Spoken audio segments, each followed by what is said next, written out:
नमस्कार दोस्तों, आज हम बीना बांध परियोजना पर से एक खबर दिखाने जा रहे हैं। हम बीना बांध परियोजना के डैम पर आए हुए हैं, जहां पर गांव वालों की जमीनें डूब में आई हुई हैं। कुछ किसानों ने बताया है कि उनकी 50% जमीन डूब में आई है, किसी की 100% डूब में आई है, पर मुआवजा नहीं मिला। मुआवजा आधा अधूरा मुआवजा मिला है। अब 4 लाख रुपया एकड़ का, प्रति एकड़ का मुआवजा मिला है, तो 4 लाख रुपया एकड़ में लोगों का कहना है कि 20 बाई 30 का प्लाट नहीं मिल रहा बेगमगंज में, तो क्या करेगी?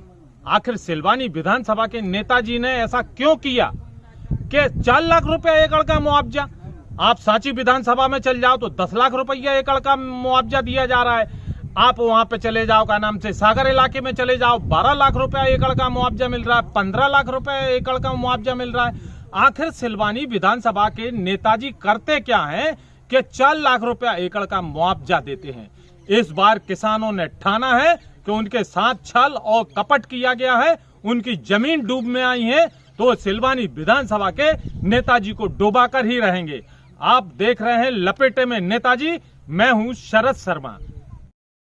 हमारी ये परेशानी है, हमको बीना बांध परियोजना में डुबाया गया है। हमारा रामपाल नाम है। अगर हमको मुआवजा नहीं मिलेगा तो हम रामपाल को भी डुबो देंगे।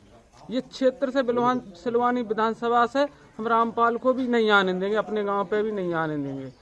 अच्छा, हम लोग तहसील जाते हैं मुआवजा की शिकायत करने के लिए, तो हम उन लोगों की कोई सुनवाई नहीं होती है। अब ये बताओ, हम लोगों को मुआवजा नहीं मिलेगा तो हम लोग क्या करेंगे, कहाँ जाएंगे? गरीब आदमी, हमको मकान, आंसू बरसात के टाइम पे पानी भर गया था हमारे मकान में, तो हमारे जो पशु थे वो भी हमने भूसा मूसा सब बेच दिया था, बेकार हो गया था। तो पशु भी हमने भगा दिए थे घर से, पानी भर गया था नाले की वजह से। हमको लोगों को मुआवजा नहीं मिल रहा है। हमारा रामपाल नाम है। हमारी यही गुजारिश है कि हमको मुआवजा मिले। वो नहीं मिलेगा तो हम इस बार बीजेपी को आने नहीं देंगे इधर। क्या परेशानी है?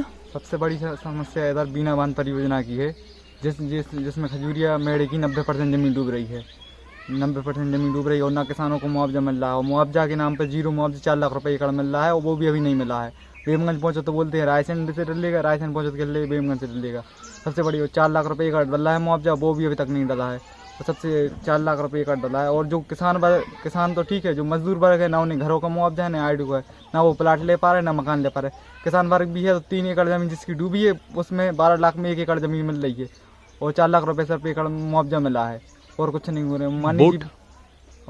माननीय जी प्लाकरण समिति के अध्यक्ष थे, वो बार इधर आए भी, हम बोले मुआवजा हम बढ़ाएंगे, 6 और 7 का मुआवजा करेंगे 8 का, लेकिन उन्होंने 4 से ज़्यादा नहीं बढ़ाया। और जो नीचे बांध बना है हनौता डैम में, उसमें 12 लाख रुपए एकड़ मुआवजा मिला है। बिना बांध परियोजना में क्यों 4 लाख रुपए एकड़ मुआवजा मिला है?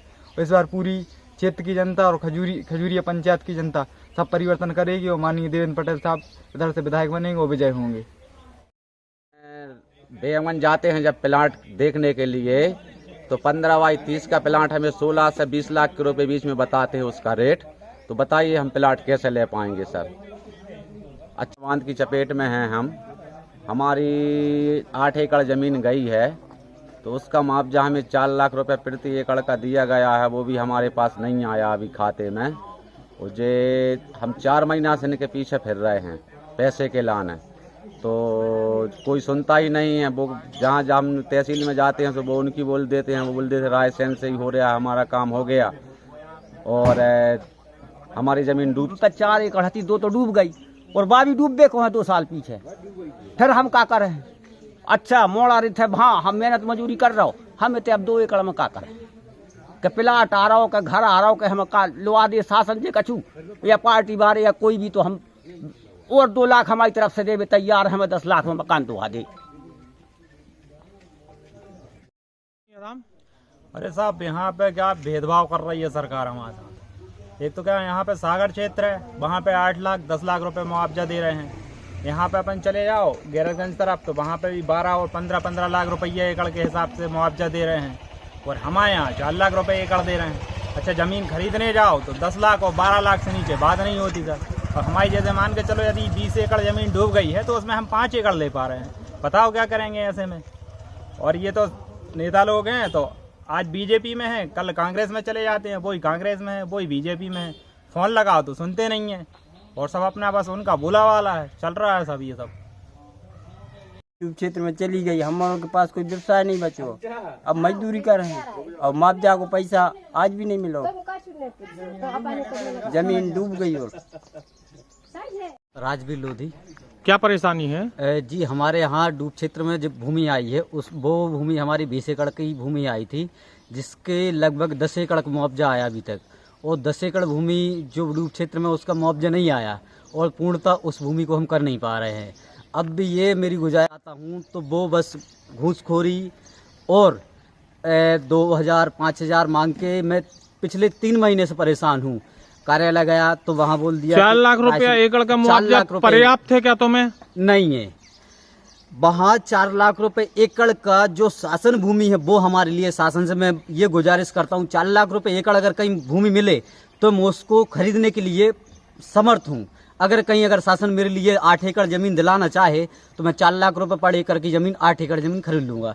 मेरे पास मिनिमम 30 एकड़ जमीन थी, जिसकी 20 एकड़ जमीन मेरे डूब क्षेत्र में है, 4 एकड़ मेरे पास अभी भी सेफ है, लेकिन 20 एकड़ में से 10